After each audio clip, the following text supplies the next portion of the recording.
Today's episode is brought to you by Viralcast, the first and only completely done-for-you podcast production service.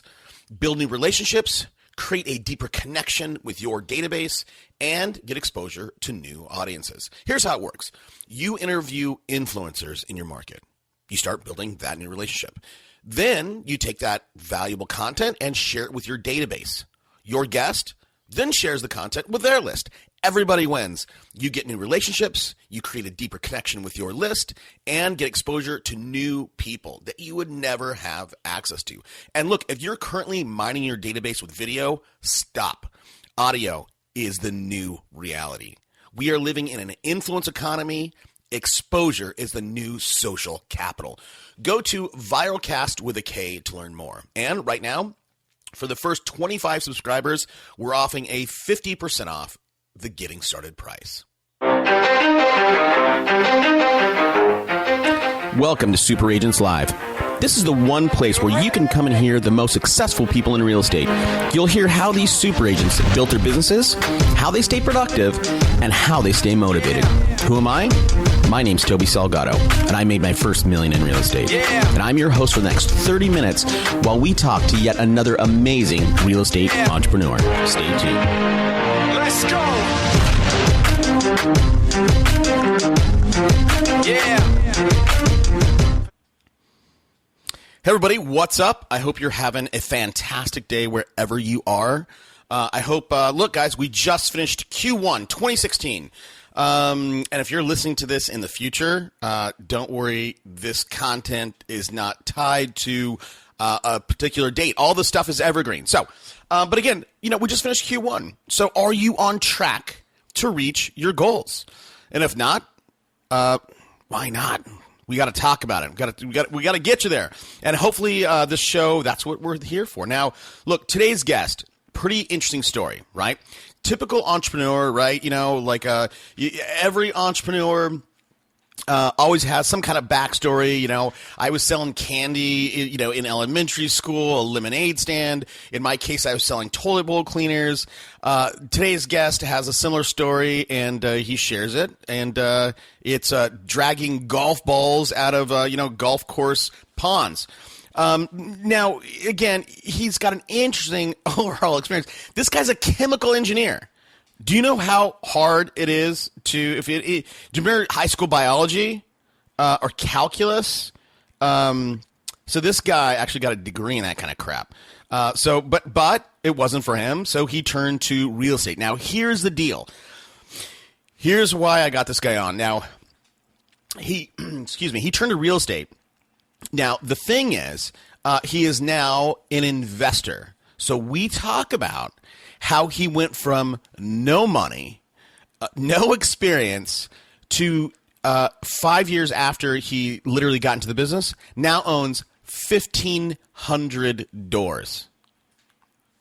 Let me say that again. No money, no experience, and now he owns 1,500 doors. Just do the quick math. 1,500 times how much a month? $800, $1,200. That's big dollars, pal.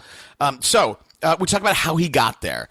I can tell you that the way he got there, you can do it too. And that's why I wanted to bring this guy on. Now, some of the topics that, other than just becoming an investor, we talk about how to go full time. And again, a lot of this is, how to build passive income. Now, his story, I'll briefly tell you a story. Sorry, guys. I'm late in the day here, and I just ate an apple. So he did one flip. He quits his job, goes into real estate full-time, does one flip, working nights and weekends, makes a little cash, and guess what his next purchase was?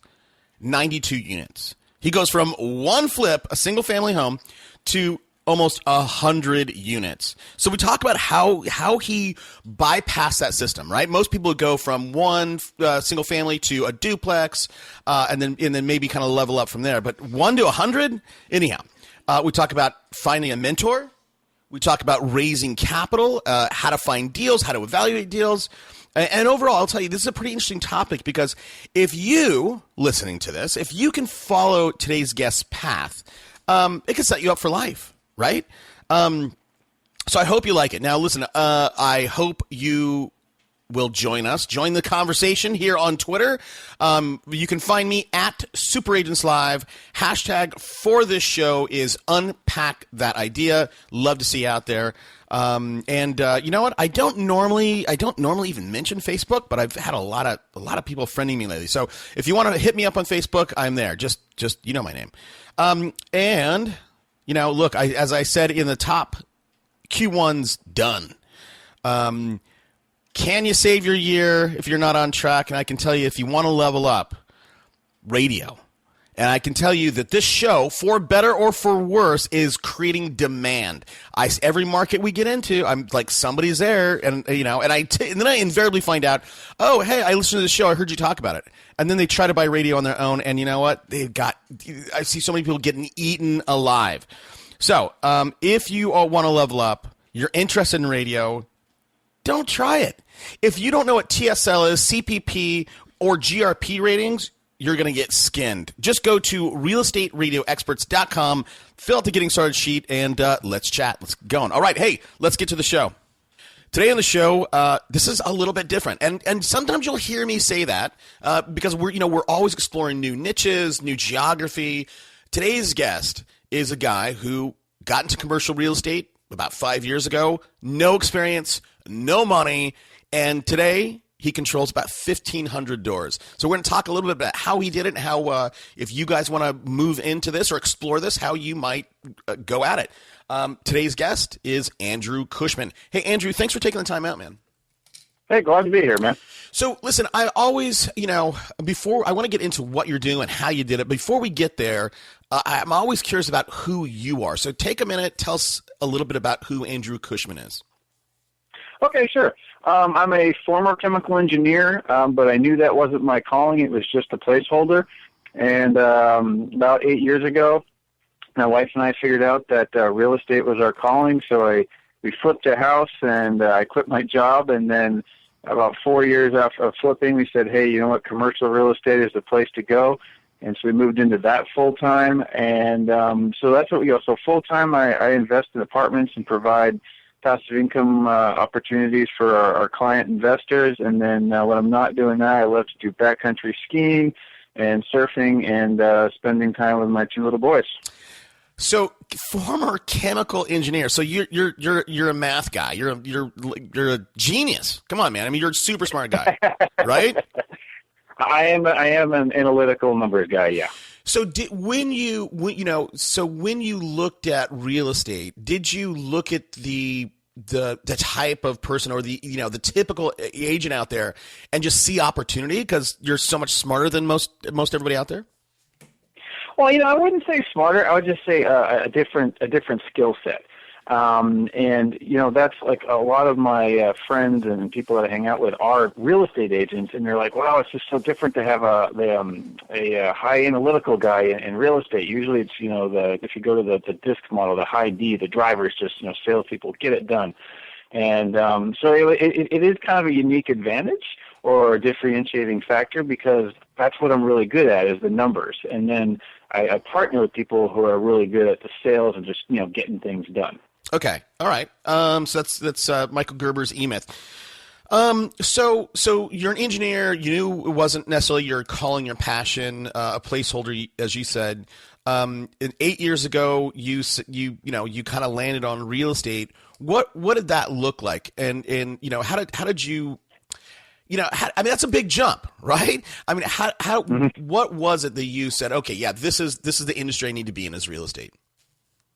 Okay. Well, to get a little background to answer that question, my wife and I always, ever since we've been married 11 years now, and as soon as we got married, we said, okay, let's find a business that we can start and run together. And man, we did all kinds of things. We destroyed our kitchen one weekend making flavored popcorn, and we did all these. We looked into vending machine businesses and all that. And each time we go, okay, we can make a little bit of money for a lot of effort. And well, this is not going to achieve our financial goals. And then I ran across an article in the Wall Street Journal that led me to someone who was teaching how to flip houses. And so we really evaluated that and said, wow, real estate just seems like the one thing out there that average person truly can do, and that also can, done properly, can quickly lead to wealth. So let's hone in and focus on this. And so we actually, we read everything we could, devoured everything we could, and then went and hired a mentor to teach us how to flip, and did our first one. And on that first flip, I made as much as I did almost all year at my chemical engineering job. So that's it, done. Here we go. We are going into real estate. Got it. Okay. So one of the things so number one, you have this entrepreneurial spirit. I mean, from the beginning, you and your wife said, what can we do? And you looked at popcorn, vending machines, all this stuff. When it comes to that entrepreneurial drive or that mindset or personality or whatever, how did that happen? I mean, do you think you were just born with that? You know what? That's an interesting question, and I would probably say maybe half and half, because I've got a picture when I was so it might have been partly born with it, and then part of it might have been environment. My mom and my dad both had regular jobs. My mom was a nurse, worked her butt off. My dad still works his butt off in sales. So I didn't come from an entrepreneurial family, but ever since I was a little kid, I've got a picture. I was 5 years old, and I would go visit my grandparents on the weekend, and my grandfather and I would walk around the golf course and dig all the lost golf balls out of the woods. And then I'd fill my wagon with them, and then I'd go and park myself near the clubhouse and sell the golf balls back to the guys who had just lost them. And I've got a picture of, I'm 5 years old, I'm holding $17 in cash in my hand, and that was rich. A huge amount of money. Yeah. I was rich as a 5-year-old, 3 decades ago, more than that. And then I remember, over the years, I'm like, well, let's see. In high school, I was mowing yards in Texas in 100-degree heat, so I could make $40 in an hour. Every time I think back, that's what I was doing with my spare time. And I had regular jobs too. I was a busboy and all that. But just, I guess, from an early on point in life, I just realized the potential of being an entrepreneur. And that there's just no limit to what you can achieve and what you can do, and that's just and then also the freedom that comes with it. That just really appealed to me. And then of course my wife also, who I hadn't met yet on the other side of the country, it was kind of having a similar experience. Okay, interesting. All right.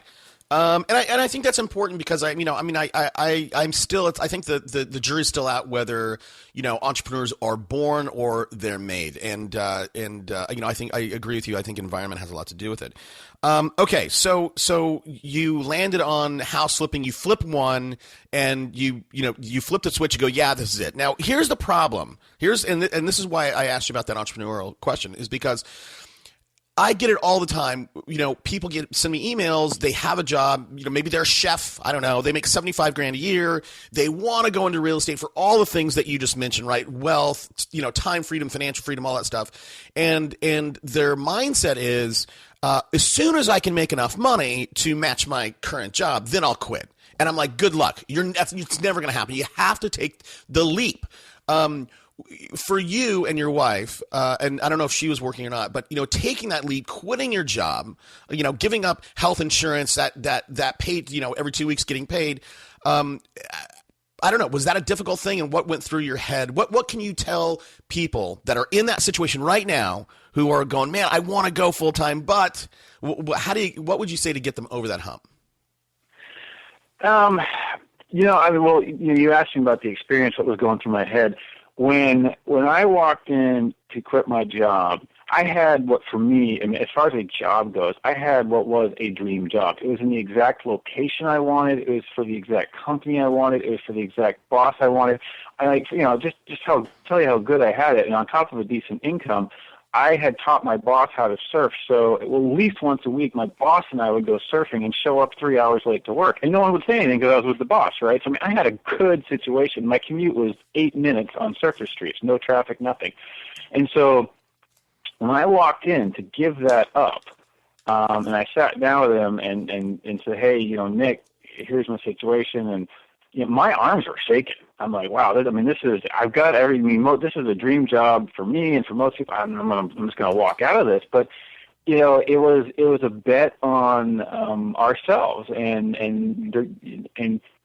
my wife and I realized, okay, the time to do it is now. It's never going to get easier. That making that leap is never going to get easier. It's just something that we had to do. Now, I said before that we had, on that first flip, we made basically my income. So yes, that made it easier. But what I didn't have a chance to say is for the 6 months before that, we were working literally every waking moment, 7 days a week for 6 months to make that happen. So for that one process and that one flip, making my income, that sounds amazing, but we didn't have a ton of money saved up or anything like that. So the minute I quit my job, okay, yeah, we just did well on the flip, but now that the proceeds of that has to support us, and that has to fund the business. If I'm doing a $30,000 rehab, that money's going to come from somewhere. So it wasn't like, okay, we've made it. I mean, it was, hey, we've got a short runway. We believe in this business. We believe in our ability to execute it. The time to try is now. Go. And it was a very tough thing to do, but that's how we did it. That's awesome. And I would say, what you said there, Andrew, you said, it was never going to get easier. And I would argue that every day, every month, every quarter that you as the audience person listening to this, don't make that, it only gets harder, right? I mean, you get, you buy, you get more stuff. It just gets harder. It never gets easier. Okay. So I want to talk a little bit about, I want to get to what you're doing and raising money and how you've built this, 1,500 door, mini empire or had a hand in that. But I want to talk a little bit about being deliberate, right? Because, it sounds like you have this deliberateness to you. Speaking of this job, right? You worked at the company you wanted, you had the location you wanted, you had the boss you wanted, right? You had it all. And that doesn't happen by accident. Would you agree with that? I absolutely agree. So talk to me and the audience about being deliberate and how you manifested exactly what you wanted in life at that time. Okay. Well, part of it, and your idea didn't originate with me, of course, but it really starts with beginning with the end in mind, right? And saying, okay, where do I want to be at the end of this year or 5 years down the road, or when I was in high school, okay, I decided I wanted to be a chemical engineer because, well, I'm not going to be in love with it, but I'll at least somewhat enjoy it. I'll always have a job, and I'll always have a decent income. So that's my fallback, right?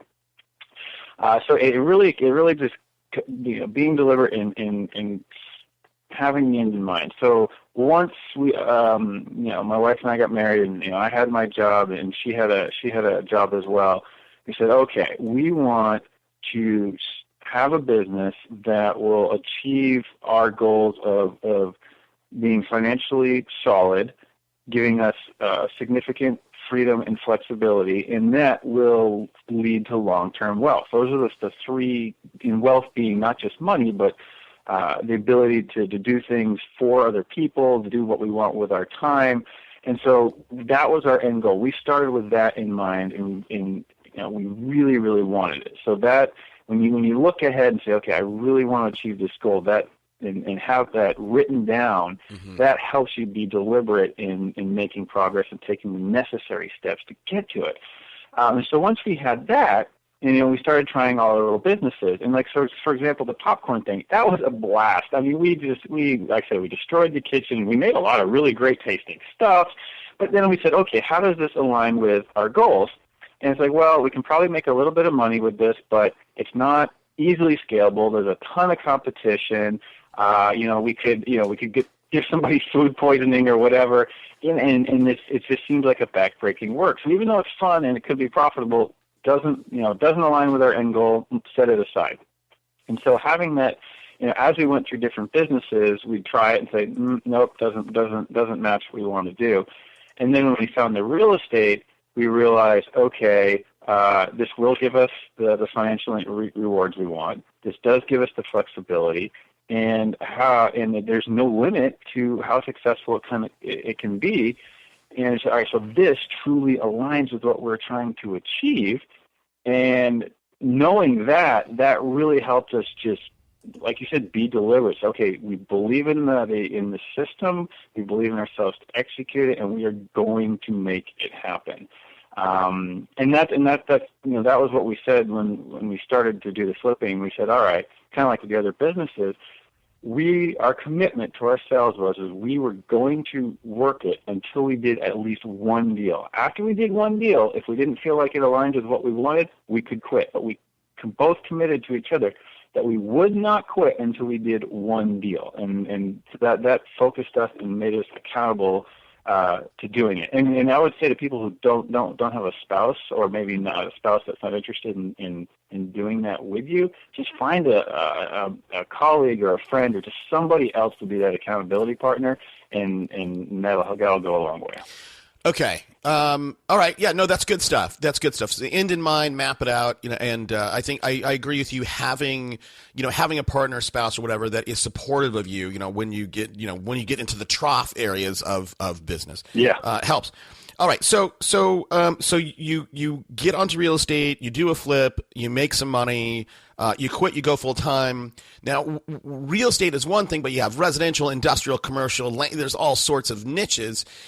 You chose commercial. Why? What? Being the numbers guy that you are, the analytical head that you have, what did you see out there that made you think that that's where the low hanging fruit was? Okay, so we were, I started flipping in 2007, and 2009, 2010 were really good years. But at the end of 2010. We said, all right, this has been really good, but the amount of distress is going to start going away. What is the next niche, as you said, that's probably about to start a big upcycle? And we said, you know what? I think that's going to be apartments. Apartments just look like there's going to be a big upcycle coming. And so, how we look, so number one, we just kind of looked at the numbers and said, all right, well, demographic, everyone's losing their house, but they still got to live somewhere. So where are they going? Well, they're going to apartments. We're at the bottom of a recession. Well, what typically drives apartment growth? Well, job growth. Well, we're at the bottom of a recession. We're stimulating like crazy, so we should have some job growth coming down the road. So those are some of the kind of the analytical things that went into picking apartments. And then one of the things that really appeals to me about apartments, as opposed to maybe some of the other types of real estate, is it can be very black and white. You can almost treat each apartment complex as a black box, where you have your inputs, and that's your rent and your application fees and your water fees, all your input, your income streams coming in.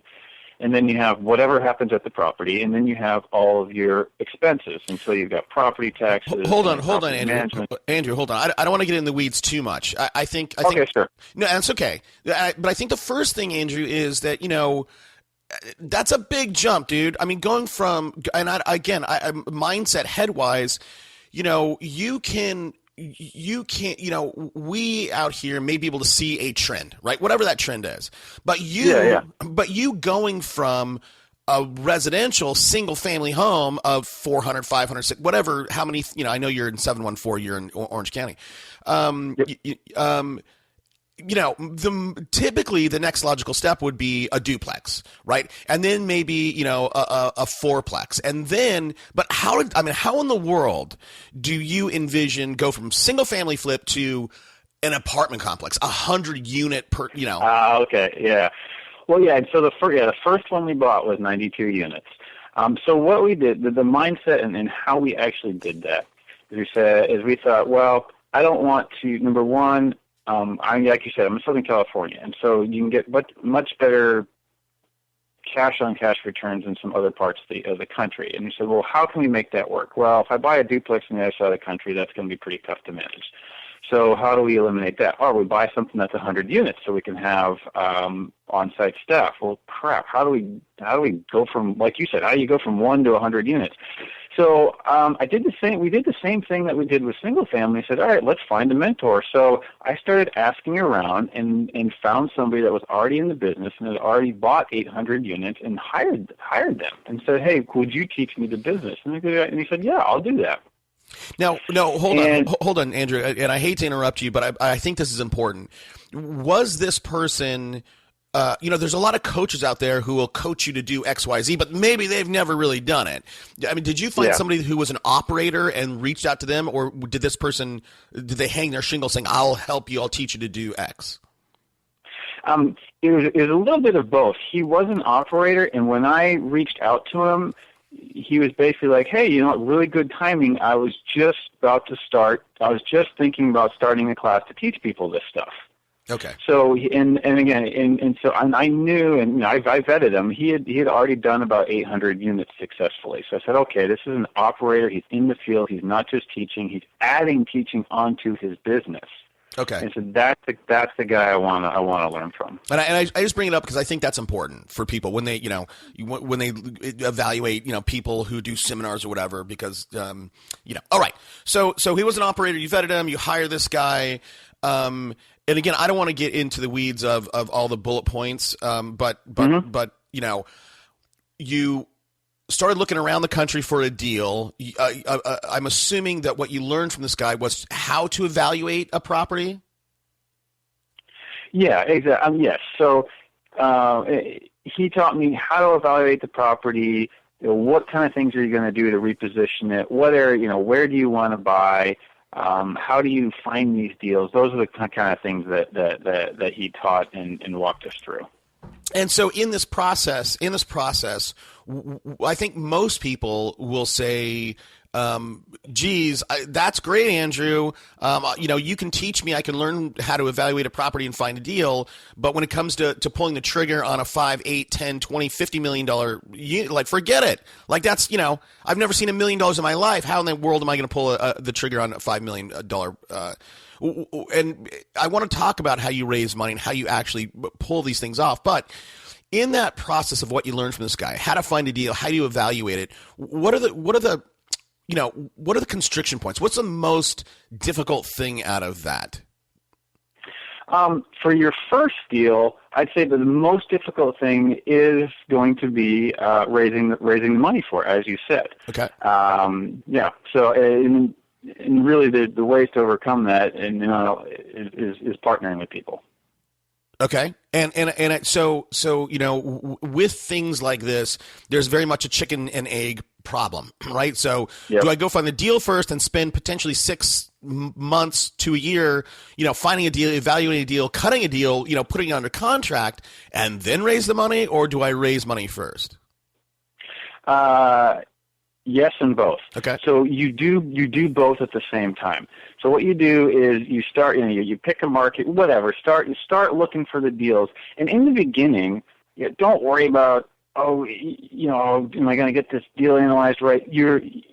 The purpose in the beginning really is to just get used to looking at deals, because eventually you'll get to the point where you can, you know, you'll get a flyer in your inbox, and you'll look at it and you go, oh, no, that's not a good deal, or wait, this could be interesting. You know, and in the beginning, that's what you're doing. So while you're doing that, that's when you start talking to friends and family and coworkers and trying and going to real estate investment groups and networking and just, you know, get excited and say, oh, hey, you know, this is what I'm doing. You know, I'm looking at these 90-unit apartment complexes in Atlanta, and you know, here's the numbers on them, and I'm talking to brokers, and I've got some deals that are getting close. So, and just start raising the excitement level, and you know, well, yeah, I might be interested in investing with you. And okay, well, here, let me get your information, and so you start building that equity raise at the same time as you're looking for deals. Okay. And then the other thing that can really shortcut the process, and I know guys that have done this and have gone from, I know one guy who's gone from 0 to over 3,000 units in just over 2 years. And what he did is he partnered with somebody in his city that had access to basically, a guy was like a financial planner and lender, and so he had access to a vast Rolodex of wealthy individuals who were looking to place money. And so this guy went and said, look, I'll be equal partner with you. I'll find the deals. You take care of all the fundraising. And bam, he went from 0 to like 3,000 units and eclipsed me in 2 years, just by finding that person that could. And he basically outsourced it. You know, Amazing. said, look, I don't want to, yeah. Yeah. And I think the main thing I want to get across to everybody is money is not the issue. Money is everywhere. You can find money. Yeah. Money is so ridiculous. I mean, there's more money than there is water in California. You just, it's Yeah, out there is. there, and I think that's an excuse that people use. So, and the other thing is and this is for everybody, how do you build, I know some of you guys are listening to Andrew and going, yeah, but how in the world, I sell real estate, how am I going to meet this high level financial planner and then, put this guy to work or partner with him? And can you give us any tips on how that guy was able to build that relationship and go from 0 to 3,000? That is amazing in 24 months. You know what? It was just it was just somebody that I guess my understanding is it was somebody that he already knew, and he was. Remember how before I was talking about, hey, just start building excitement and telling people what you're doing. Yeah. That's essentially what happened. What happened is how this guy got started is him and I. He actually asked me to go to lunch, and we sat down for 2 hours. He said, "What are you doing? How are you structuring this?" And blah blah blah.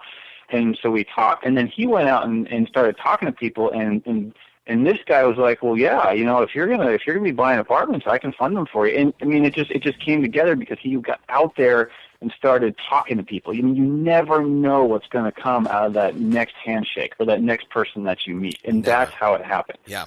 And also, I would tell people, you don't just be, I went from 0 to 100. So did this guy. His name's Mike. But you don't have to do that. I also know people that have gone the 4-plex to the 8-plex to the 12 unit and just kind of, work their way up. The key is to just get started on the path. Yep. No, I agree with that. And I think everybody, if you want to know how to build those relationships, because as Andrew said, you never know what that next handshake, the next lunch meeting, coffee meeting is going to yield, 10 days, 10 weeks, 10 months down the road. You guys should think about doing your own podcast. That is a great way to meet people. And just like Andrew and I, get on the phone and dig into what they're doing and build a relationship. Yeah. So Andrew,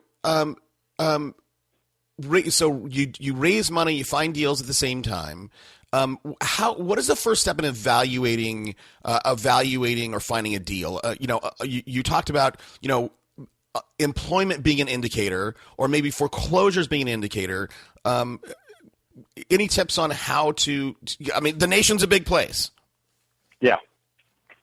So on a very broad scale, you want to go to, you want to pick markets that that are growing, and I would call them emerging markets. There's actually a book by a guy named Dave Lindahl called Emerging Markets, and it's a very quick, easy read.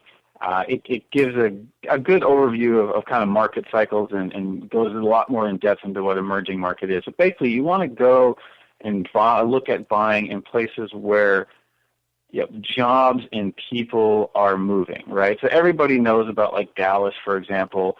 Just every year they're at the top of the list or near the top for population growth and job growth, and those two things go hand in hand. And while there's a ton of competition there because everybody knows that, it is a good place to invest because the fundamentals are solid. Because more jobs, more people means more demand for housing, which typically means increased rent. And then also, if people have jobs, they can afford rent, and if they're good jobs, they can afford higher rents. So that's kind of the big picture. Just go where places where people and jobs are moving, and it doesn't have to be a big city like Dallas. I just recently closed a property in a very small market in the Florida Panhandle, which that is I think like 50,000 people total. But it's very business friendly. It's growing like crazy. There's limited supply. Rents are going up, and it's the same principles. So that's how I look for the markets. When it comes to the property themselves, it's similar, and I call it like a quick demographic screen, right? So and this is all free stuff you can get on various websites. I look at what's the median income. I want to make sure the median income is above a certain level. I look for the poverty rate. I want to make sure that the poverty rate isn't too high. I look at the crime rates. I don't want to be investing in areas where there's high crime. I look at population growth over 10 years. And then also I don't want to buy in a flood zone. And then also I prefer to be in areas with good schools. So that's kind of the initial, like, okay, determine the market, and then anytime someone sends me a property that looks interesting, the first thing I do is run through that little 5-step screen I just mentioned. So when it comes, okay, that's great. So now we've screened all that, or we've done all that. We've kind of narrowed it down to a state or a city or whatever.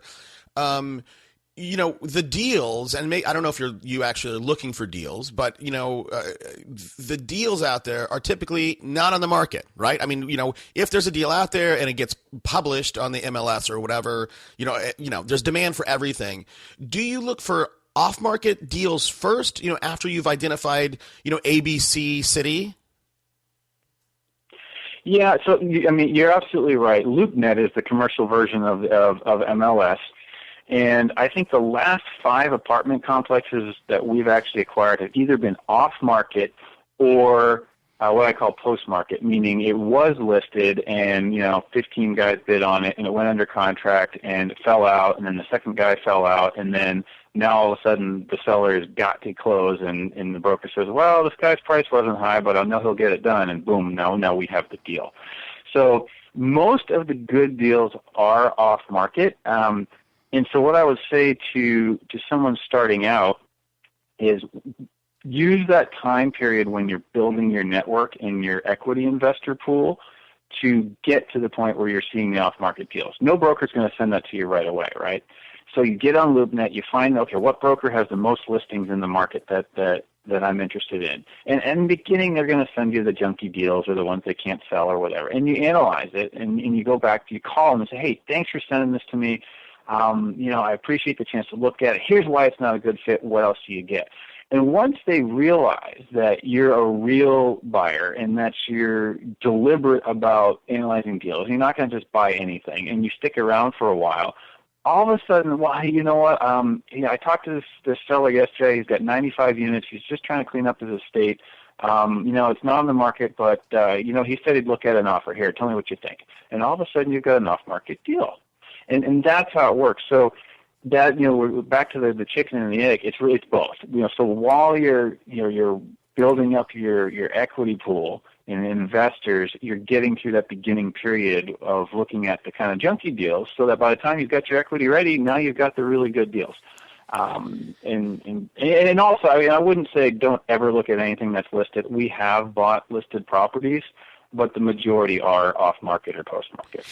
Okay. Yeah. No, I agree with that. And, and I've looked at 1 or 2 of your deals, and I know that what, your thesis is, you go out and you buy a B property, in an A location or A- location, you fix them up, you raise the rents and change your cap. Yep.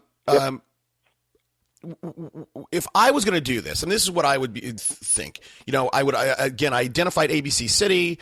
If I could have my VA, my research person, put together a list of every single 50 doors plus property on a big list.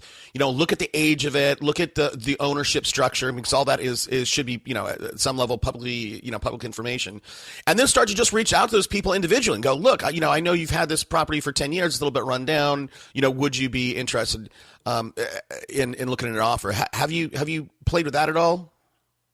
Yeah, we did. And for about maybe 6 or 9 months, we sent in unsolicited offers on properties and did that. And part of it will depend on what market you're in. But here's my thoughts on that.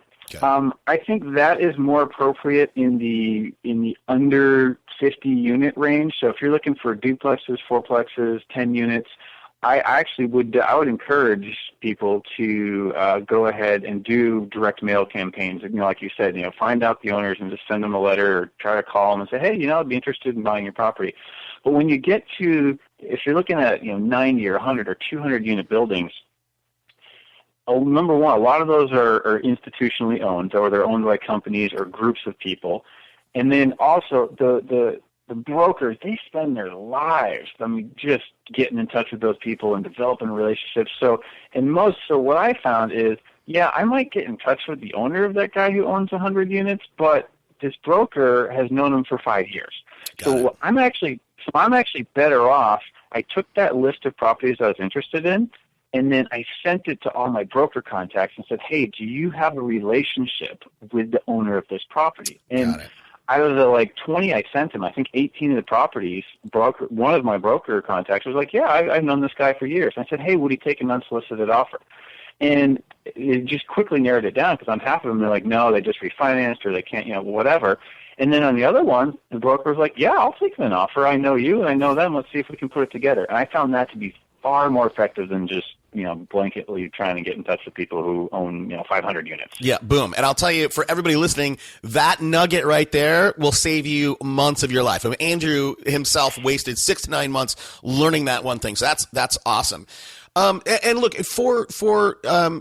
just really quickly, I want to let everybody know kind of what the structure looks like. And I'll say it the way that I understand it, Andrew, and the last time I actually thought of this was over a year ago, so you can straighten me out. But how Andrew puts together a deal is he goes and buys a deal for $10 million, whatever.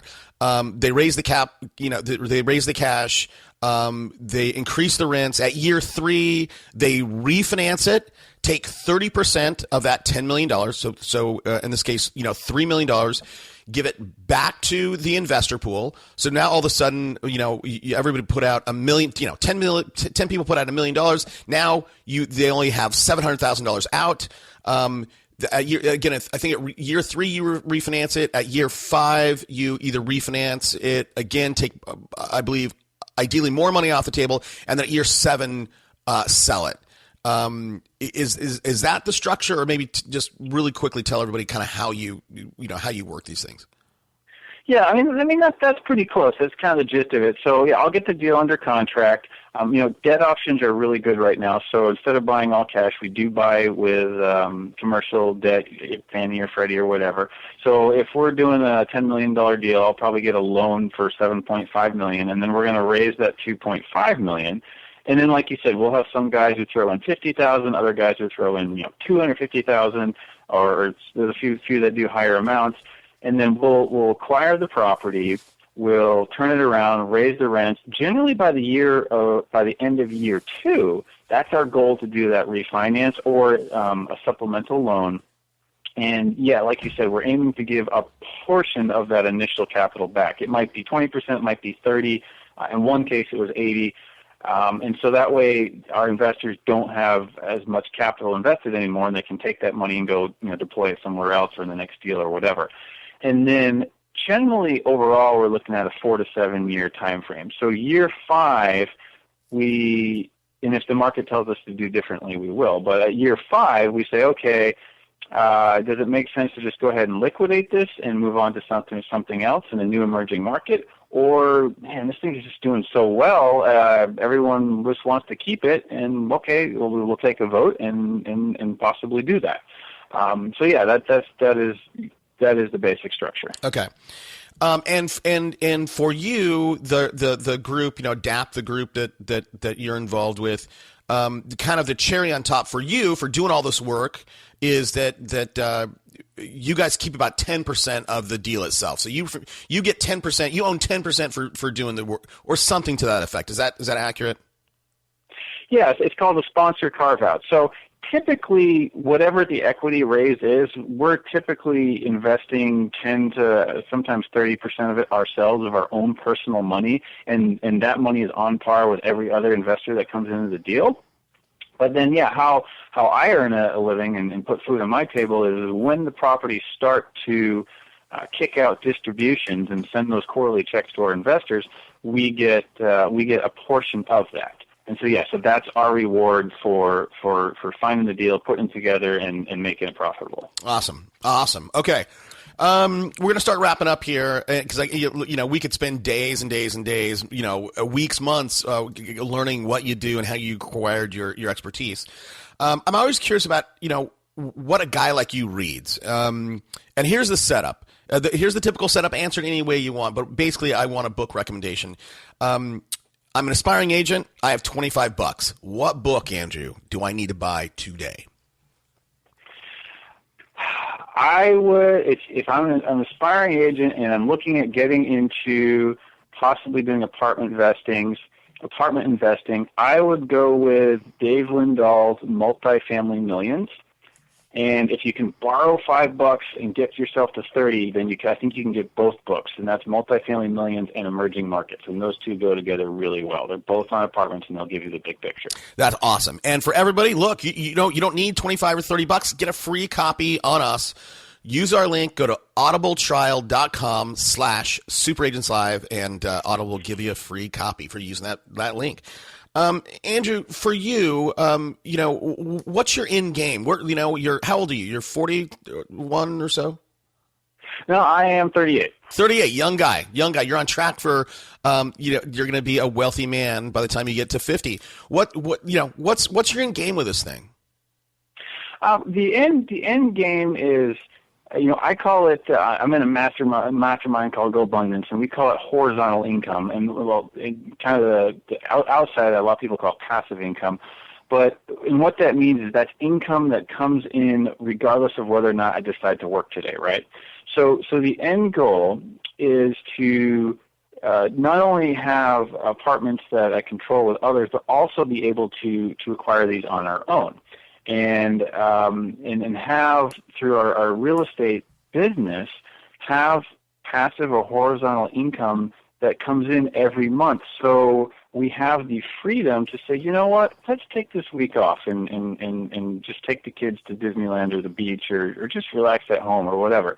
That is the end goal, is to have the freedom to do what we want and where we want, and then also to be able to take time to give back, to go on mission trips, or I want to take when my boys get a little older, I want to take them down to LA homeless shelters and have them feed people and say, look, you guys are really lucky, but not everyone has it that way. So we're going to go down and we're going to do that kind of stuff. It's just a freedom. I feel like I won the lottery by being born in America or just being here and being a white guy man. You're not being a black guy in Detroit. What do you have? That's true. Yeah. No, look, and I love that for sure, Andrew. I mean, I love that you want to get back and contribute. And I'll tell you, for me, I just had a recent, we always take a family trip. I just had a recent thing with my kids, 13, 11, and 8, and I had them do some work, and they were throwing a fit. And I think we were going to go to Colorado and tour Colorado. I'm thinking about going to Nicaragua or Africa this summer, and putting my kids to like helping build a school or something, and actually letting them see how the other people live, because that's awesome. Yeah, well, we'll see. It's but Nicaragua or Africa, and I think that hopefully that will change their mindset about doing a little work around here. Anyhow, okay. So Andrew, you have big goals. Well, look, what's the number? I know you through that group Go Abundance. David Osborne has come on the show and talked. He's got $100 million goal. I think he's going to blow through that pretty quickly. Yeah, he's on track for sure. What's your number? It's based on our family expenses, and so that's what I would say to anyone listening is, you hear someone like, David's at 100 million and all this other guy's at 10 million. Don't let those numbers mess with your mind. Just some people, the magic number might be, hey, look, if I can have $50,000 a year coming in for, horizontal passive income, that covers my rent, that covers my mortgage, that covers my expenses. I'm good. Not that you're just going to quit and disappear off the planet. But you can say, hey, you know what? My nut's covered, and now I can invest and work where and when I want. So yeah, I think to me the most helpful answer is just to have people sit down and say, okay, what are all of your expenses? What income do you need to have everything covered, and then maybe bump that by like 25% and set that as the goal. And so that's essentially what we did. I don't have a net worth target. I truly don't. I don't care what my net worth is. I'm just looking at, okay, how can I get that horizontal passive income coming in so that I don't have to do anything? And that's really the key. And so for, a guy like David Osborne, that could be several million. And for a lot of other people, it's going to be a much smaller number. It could be 50,000. It could be 200,000. Interesting. Now, again, we got to wrap up here, but I'm curious. This is me being curious. Again, you're deliberate. You started with the end in mind. Do you and your wife have you sat down and really mapped out? Hey, when we're 50, this is the kind of house we're gonna have. This is the kind of cars. You know what I mean? Because that number is dependent on what your lifestyle looks like. So, have you clearly mapped out what that life looks like 10, 15 years from now? Absolutely.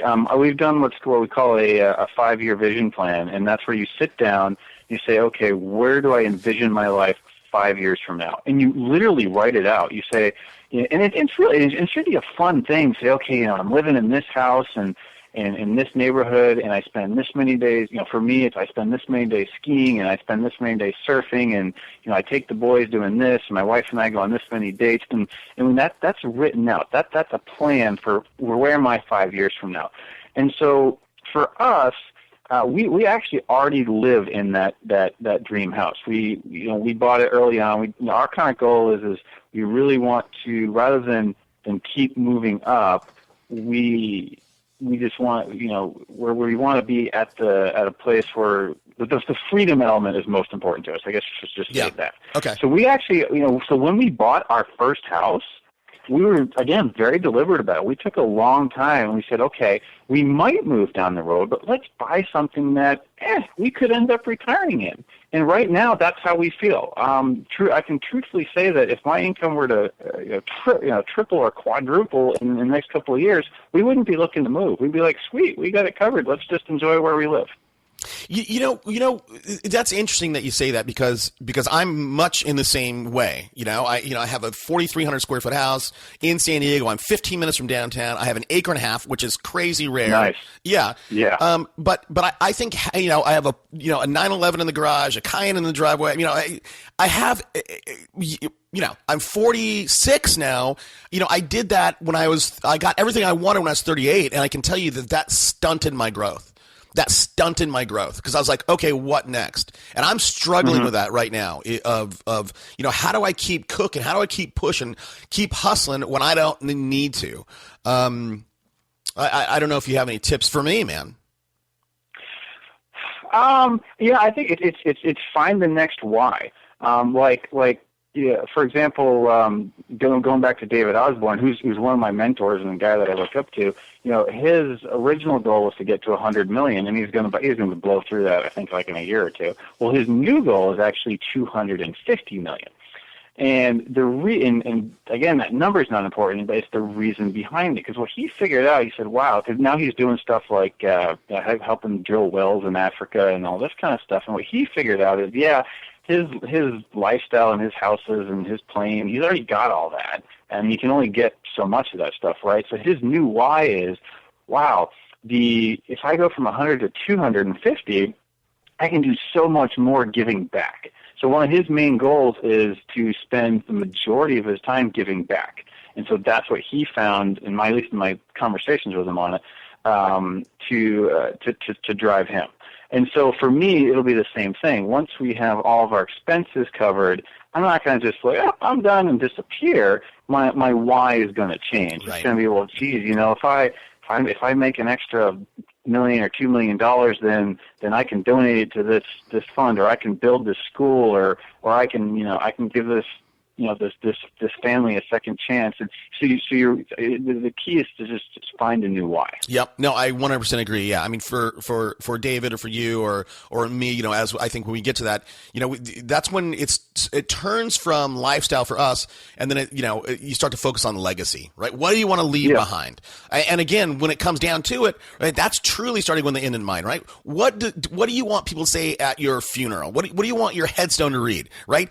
Andrew Cushman, brilliant, acquirer of apartments, or, Andrew Cushman, helped 5,000 whatever. All right. That's awesome. Yeah. So look, there's my last question to you, Andrew. For a guy like you, do you have any personal habits that you think have contributed to your success? Absolutely. Number one, I'd say relentless determination. Just a commitment to making it happen, and then not say, okay, I'm going to try this. Well, it's hard and it's not working. Okay, I'll quit and go to something else. With each business attempt, we said, okay, we are going to get this to a point, and we're committed to getting it to a point where it's viable. And then at that point, say, okay, does this make sense or not? And then also being committed to the fundamental building blocks of getting enough sleep, right? You're not productive if you're tired and you run ragged. Getting enough exercise, eating healthy, making sure that my relationship with my wife and kids comes first, because it's so easy, and I definitely struggle with this. It's so easy to get sucked into building a business 12 hours a day or whatever, that it's really easy to neglect those other things. But without those other things, building the business and everything, it's just not going to work. Or it's not going to be nearly as effective. You have to take care of your health and your relationships and everything else, and then you're far more effective and productive and happy doing whatever business you're in. Perfect. Yep. I think that relentless determination is everything. Hard work will trump talent every day, and you know what? We all fall down. We can all just keep getting up and slugging, right, like Rocky, we're going to win. Hey, buddy, listen, I always encourage everybody, if they've gotten anything out of this, to reach out and say thank you to my guest. Where can people find you, Andrew?